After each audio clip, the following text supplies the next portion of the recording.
So first things first, I'm HB, this is Mark, and this is Matt. Oh yeah, I didn't introduce this. Welcome to our DevStream. Yeah. Let's do this. Development update.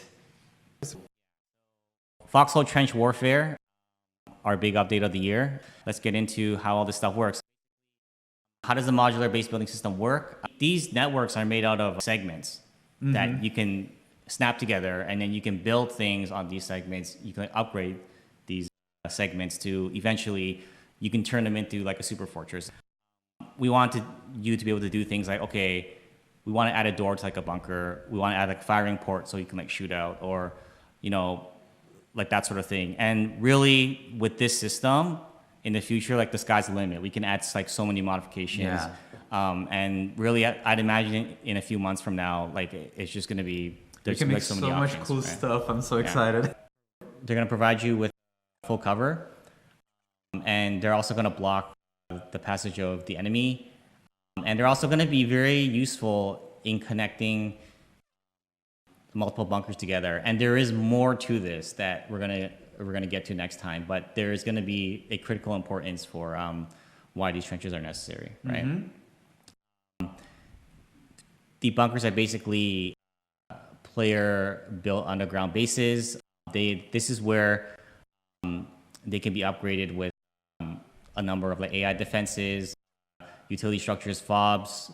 There's a whole bunch of stuff that we have planned.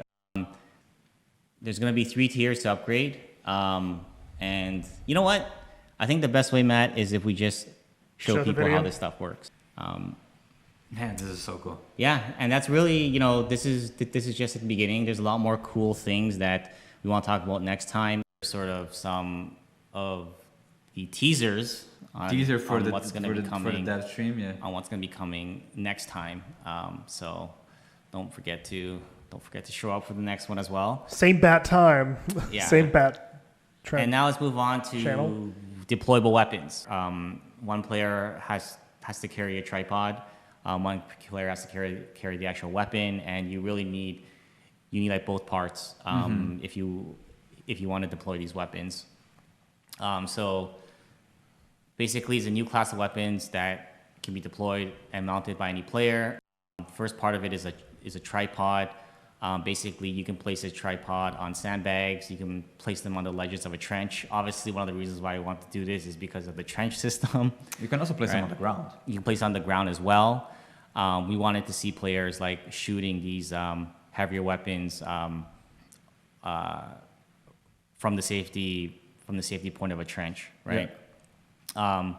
And the first weapon we're going to talk about is the infantry support gun. So basically, this is a infantry weapon that is effective against armored targets like tanks, right? And takes the new 30mm round. And now, Matt, we can show the video to show you how it works. Let's hope it's the right video now, because I have no idea. Okay, good. There we go. There you go. Something's going right on this stream.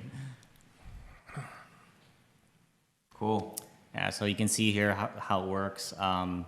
First player deploys the tripod, steps away. Second player deploys the infantry support gun. I just want to say that these animations are still temporary. I want to defend myself. They're still standing.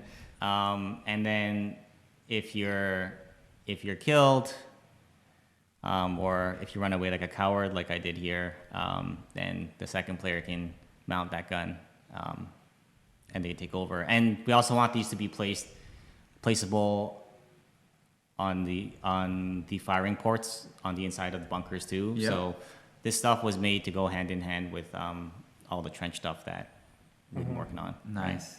Right? Yeah. So cool. That's very cool.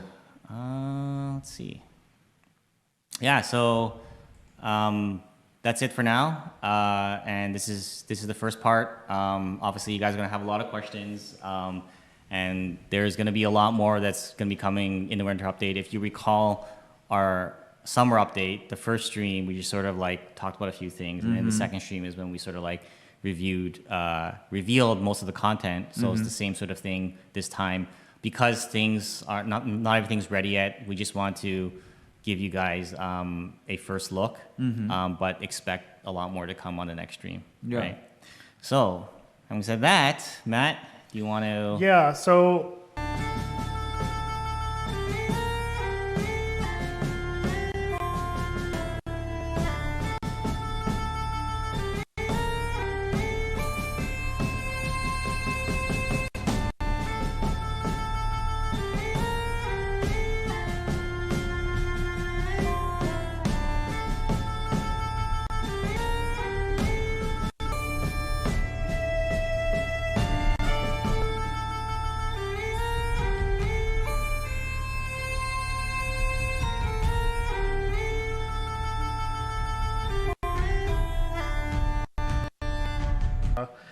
Mystical 48 asks, so will old buildings be removed / replaced by this new system? So from that standpoint, we're actually going to try to at first keep a lot of the old system there. Maybe there'll be like a couple of things that we're probably going to like remove, some of the really old and outdated things, but we're going to be careful. Yeah, right? we're going to try to be as careful as possible. Casto asks, how will the trench system work with variable elevation? For instance, Overlook Hill. There's going to be lots of places on Overlook Hill that you will be able to build. I was doing it yesterday. But it's just, you won't be able to build like a really complete, like huge, massive base like you can in Heartlands. Doesn't make sense. But you can build trenches pretty freeform. Like we've done some crazy stuff with the trenches with all the different variable elevations. There is some elevation there is, limitation. Like if it's too steep, you are not able to build. But why would you? It'd be hard to build a trench like that in real life in an elevation like that. So I think there are some limitations that way, and there's some limitations just in terms of angles and stuff like that. But for the most part, you'll probably be able to do what you want to do. Lysic 1989 asks, how deep can we expect the modular bits to be? Vehicle bunkers, spawn points, operation storages, etc. What are you thinking? There's not going to be that much in there in the first version, but that's something in the coming months that we plan. But everything you said there, like the storage boxes, the spawns, we have plans for like listening posts. Yeah. Basically, a lot of the things that you see in the references that we showed at the beginning, we want to have those types of things. Yeah, they all sound like things that fit the system, fit the tech that we made, and fit the concept of basically the game. So there's we nothing. want to do it. Yeah. There is nothing stopping us from making that any of those things you mentioned. It's just a matter of time. It's not a question of like tech anymore, right? Yeah. So yeah. I'm going to combine two questions together from Zach Reaver and Biebler. How will structured decay be changed, or will structured decay be changed in the new update? And can trenches be destroyed, and what happens when they are? We're looking into the structured decay system. We're gonna see what can be done there, but obviously there is always like a technical limitation. And in terms of what happens to the landscape, basically it will restore itself, right? So if you blow up a trench, then the landscape will restore back to what it was previously. Can you whack people with shovels? Not right now, no. Can trenches be built on roads? So most likely in the first version, you won't be able to make them over roads. Will we be able to build trench bridges for Logi like in the Moors? This comes from Liquid Popsicle. I think you kind of just answered that. I think that's almost like a certainty. You know, a lot of similar questions like, can trenches be crossed by vehicles and like tanks and stuff? I think. Like, yeah, they're not gonna. So vehicles can't cross the trenches at first. So that's gonna be the starting point. Craig Struvers asks, stuff looks great, but are there plans for any counterplay? Like, how do you counter this as the opposing side? The tanks are definitely going to see like a buff in this update. We think that it's only fair that if the base building side gets a huge buff, that the tanks also are going to have a buff as well. And there's going to be new weapons like the infantry support gun. There's going to be new tools that you can use, right? Liquid Possible has Popsicle. Liquid Possible. Liquid Popsicle has another question that's really good. Are trenches passive like sandbags? Will we be able to move up and take the enemy trench line, or will we have to destroy theirs and build our own?